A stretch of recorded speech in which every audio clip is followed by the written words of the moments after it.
নমস্কার, সফনাভিক নিউজ নেটওয়ার্কে আপনাদের স্বাগত। এবার দেশের নজর এ রাজ্যের বসিরহাট লোকসভা আসনটির দিকে। কারণটা অত্যন্ত লজ্জার।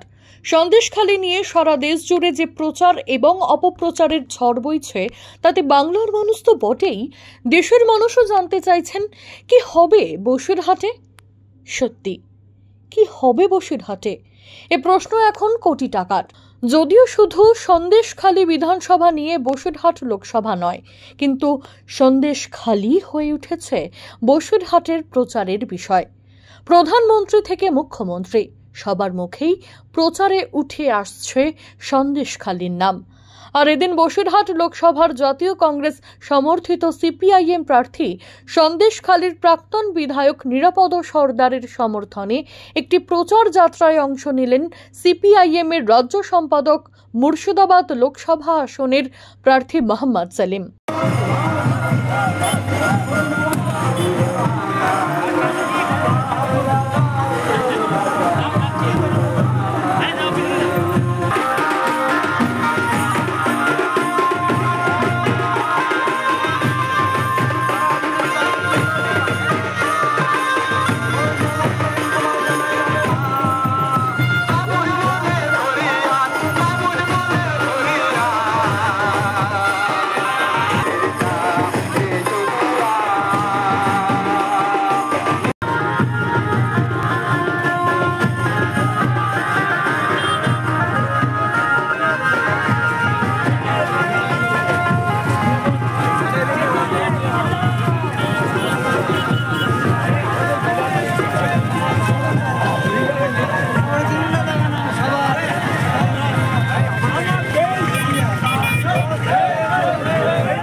সম্প্রতি মুখ্যমন্ত্রী ঘোষণা করেছেন বসিরহাটে দলীয় প্রার্থী হাজী নুরুল জিতলেই তিনি সন্দেশখালীতে যাবেন। মুখ্যমন্ত্রীর এই ঘোষণাকে কটাক্ষ করে মোহাম্মদ সেলিম বলেন, সন্দেশখালী নিয়ে সাম্প্রদায়িক তাস খেলছে তৃণমূল বিজেপি, দুই দলই। তবে জিতে সন্দেশখালী মুখ্যমন্ত্রীর আশা হবে না। একদম মোদির ছকে বলেছে, মোদিও বলেছে মণিপুরে বিজেপি জিতলে তবে তিনি যাবেন। দেশের প্রধানমন্ত্রী মণিপুরে গেল না, 1 বছর দাঙ্গা হচ্ছে।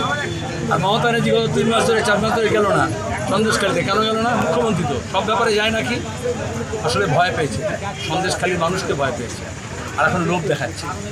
মুখ্যমন্ত্রী তার যাওয়া দরকার ছিল না, পুলিশ মন্ত্রী তার যাওয়া দরকার ছিল না, সুপ্রিম কোর্টের পর্যন্ত গিয়ে ভোটারকে বাঁচাতে চেয়েছে।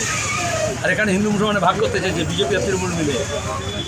উনি যখন মোদি মণিপুরে যাবেন, তারপর অনুমতি নিয়ে তারপর সন্দেশখালী উনি যাবেন, কিন্তু ভোটের পরে উনি আর মুখ্যমন্ত্রী থাকবেন না, তারপর যাবে। ব্যুরো রিপোর্ট, সন্দেশখালী সফনাভিক নিউজ। সমস্ত খবরের আপডেট পেতে লাইক করে সাবস্ক্রাইব করুন সফনাভিক নিউজ। সেই সঙ্গে বেল বাটন প্রেস করতে ভুলবেন না। আপনাদের একটা সাবস্ক্রিপশন আমাদের জন্য অত্যন্ত মূল্যবান। জয় হিন্দ।